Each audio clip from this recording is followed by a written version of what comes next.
ഈ വർഷം നമ്മുടെ പോർട്ട്ഫോളിയോയിൽ നിർബന്ധമായും ഉണ്ടായിരിക്കേണ്ട നോൺ നെഗോഷ്യബിൾ ഫണ്ടുകൾ ഏതൊക്കെയാണ്? Very simple. ഇക്വിറ്റിയിൽ തീർച്ചയായിട്ടും ഒരു ഫ്ലെക്സി ക്യാപ്പ് ഉണ്ടാവണം. ഫ്ലെക്സി ക്യാപ്പ് നമ്മൾ ഉദ്ദേശിക്കുന്നതിൻ്റെ കാരണം ഫ്ലെക്സി ക്യാപ്സിൽ മിക്കതും 60-70% ലാർജ് ക്യാപ്സ് ആണ്. Large cap is still all right.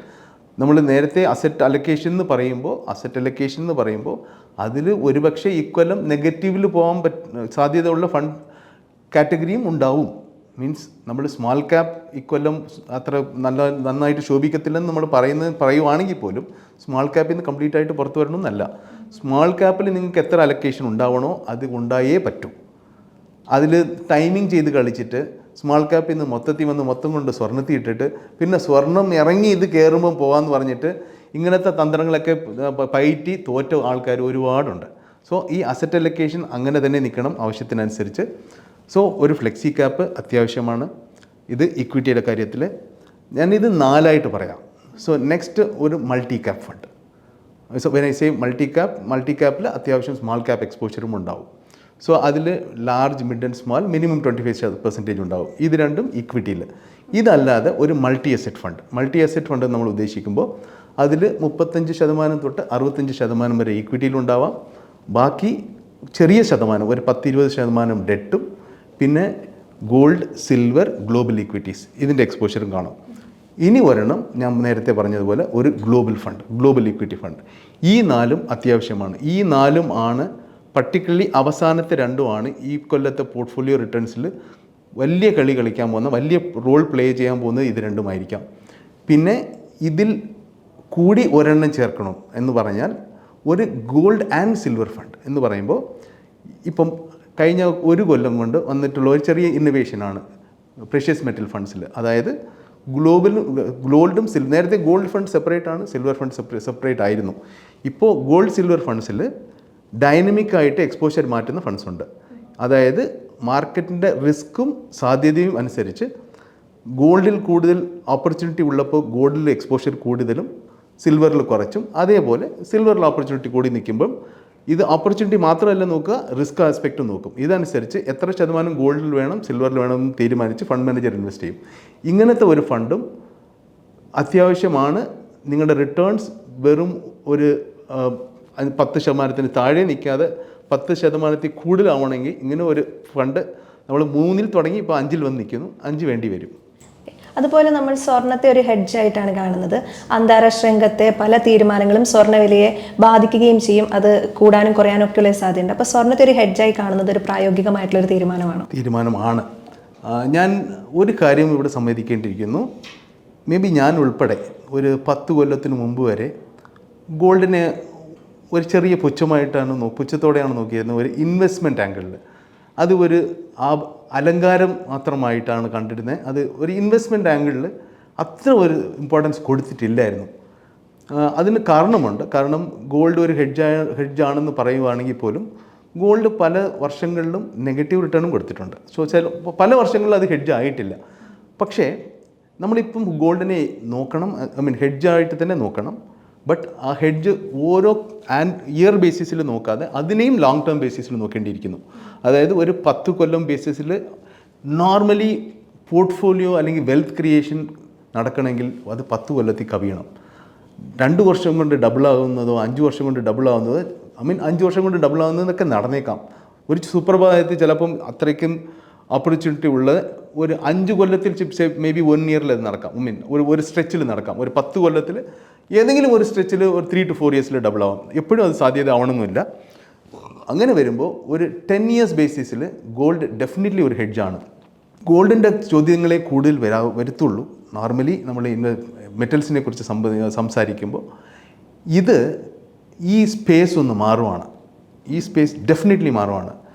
Silver is becoming an important metal. Equally important ആണെന്ന് പറഞ്ഞാൽ അതിലേക്ക് ഞാൻ ഇപ്പോഴും എത്തുന്നില്ലെങ്കിൽ പോലും silver is not equally is an important metal. Why? സ്വർണം നേരത്തെ തന്നെ it's used for ornamental usage. അതിന് ഇൻഡസ്ട്രിയൽ യൂസേജ് സിൽവറിൻ്റെ അത്രയും എപ്പോഴും ഇല്ലായിരുന്നു. സിൽവറിൻ്റെ യൂസേജിൽ 58% ഇൻഡസ്ട്രിയൽ യൂസേജാണ്. ബാക്കിയാണ് ഗിഫ്റ്റ് ആർട്ടിക്കിൾസ് ആയിട്ടും ഓർണമെൻറ്റ്സ് ആയിട്ടും യൂസ് ചെയ്യുന്നത്. ഈ 58%-ൽ 29% ഗോസ് ഫോർ സോളാർ പാനൽസ്. ഇപ്പോൾ സോളാർ പാനൽസിൻ്റെ കാര്യം പറയുവാണെങ്കിൽ ഞാൻ സ്വർണ്ണത്തെക്കുറിച്ച് ഒരു പരിധി കൂടുതൽ പറയേണ്ട ആവശ്യമില്ല, കാരണം ആൾക്കാർക്ക് അറിയാം. സിൽവറിനെ കുറിച്ച് പറയേണ്ട ആവശ്യമുണ്ട്, കാരണം കഴിഞ്ഞ കൊല്ലം മാത്രം അല്ലെങ്കിൽ last 1 year return of silver is about 240%. So ഇത് കാരണം നമുക്ക് ആൾക്കാർക്ക് അറിയാമല്ലോ, എല്ലാം കയറി കഴിഞ്ഞിട്ടാണ് കുമ്പത്ത് കയറുന്നത്. അങ്ങനെയാണ് ഇപ്പോൾ ആൾക്കാർ കയറി തുടങ്ങിയിരിക്കുന്നത്. പക്ഷേ അത് നമ്മളിപ്പോൾ ആ രീതിക്ക് കളിയാക്കുന്ന രീതിക്കാണോ എന്ന് നോക്കിയാൽ സിൽവറിൻ്റെ കാര്യത്തിൽ അല്ലെന്ന് പറയേണ്ടി വരും. കാരണം സിൽവറിൽ ഇനിയും പൊട്ടൻഷ്യൽ ഉണ്ട്.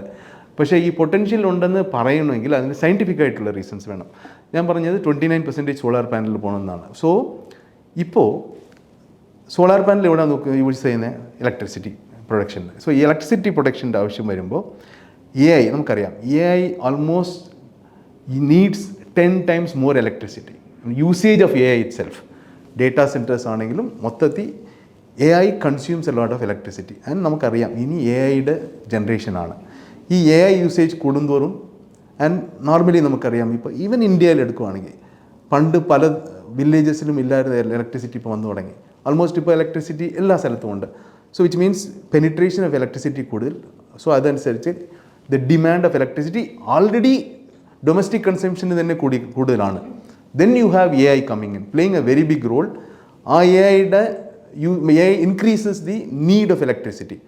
ഒബ്വിയസ്ലി മീൻസ് സോളാർ പാനൽസിൻ്റെ ആവശ്യം കൂടി വരുന്നുണ്ട്. ഒരു സോളാർ പാനലിൽ 100 to 200 grams ഓഫ് സിൽവർ ആവശ്യമുണ്ട് average. So now we know ഇതിൻ്റെ മാനിഫോൾഡ് പൊട്ടൻഷ്യൽ ഉണ്ട് the need of solar, which means obviously you need more silver. Next, data centers or semiconductors for that matter. Semiconductors silver is a component.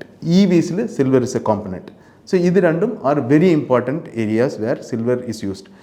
EV it's not just in the battery, throughout in many spaces EV and avashyamund. EV of course not like solar, adilum almost 10 to 20 grams in the silver consumption. And you know the next generation Europe, as we have the latest data says, December Europe the number of cars sold in December was more of EV and lesser of petrol, which means Europe already EV vehicles are more than the number of petrol cars sold. This trend എല്ലാ കൺട്രിയിലും മാറി മാറി വരും. This will be the trend. EVs will start selling more, of course petrol and diesel will start selling less, which means again silver usage is higher. Next, silver കഴിഞ്ഞ 5 കൊല്ലം മാത്രമല്ല 6ാമത്തെ കൊല്ലമായിട്ട് it is under supply. അതായത് ഡിമാൻഡിൻ്റെ ആവശ്യത്തിന് supply ഇല്ല. It's on supply deficit already. This is the 6th year. Then 6th year ആണ് ഇത്രയും usage of silver കൂടി വരുന്നുണ്ട്. അതനുസരിച്ച് നമ്മൾ പ്രിപ്പയർഡ് ആണോ mining? No. Mining of silver is a very under invested area. മനസ്സിലായോ? ഇത്രയും ഡിമാൻഡ് കൂടുന്നുണ്ട്. 6ാമത്തെ കൊല്ലമായിട്ട് അണ്ടർ സപ്ലൈ ആണ്. ഇതിൻ്റെ ഇടയ്ക്ക് അവിടെ ഒരു വലിയ അത്യാവശ്യം ഒരു പണിയും നടക്കുന്നില്ല മൈനിങ്ങിൻ്റെ കാര്യത്തിൽ. There is very low investment going into mining. This will only mean the available source of silver will be priced at a very very high level. And ഇതിൻ്റെ സൊല്യൂഷൻ, അതായത് ഇപ്പോൾ ഇരിക്കുന്ന ഈ ഡിമാൻഡിൻ്റെ ഇനി വർദ്ധിക്കാൻ പോകുന്ന ഡിമാൻഡ് പറയുന്നത് ഇപ്പോൾ ഇരിക്കുന്ന ഡിമാൻഡിന് പോലും സപ്ലൈ ഷോർട്ടാണ്. ഇനി എക്സ്പൊണൻഷ്യലി വർദ്ധിക്കാൻ പോകുന്ന ഡിമാൻഡ് ഒരു സൈഡിലുണ്ട് എന്ന് പറഞ്ഞാൽ it is very obvious silver can go only one way up, and the potential is something which somebody cannot predict എന്ന രീതിക്കാണ് ഇപ്പോഴത്തെ സിൽവറിൻ്റെ പോക്ക്. So maybe I'm trying to, ഞാൻ കൊടുക്കുന്നത് ഒരു എക്സാജറേഷൻ ആയിട്ട് തോന്നുവാണെങ്കിൽ people can go and check. This is data, this is science.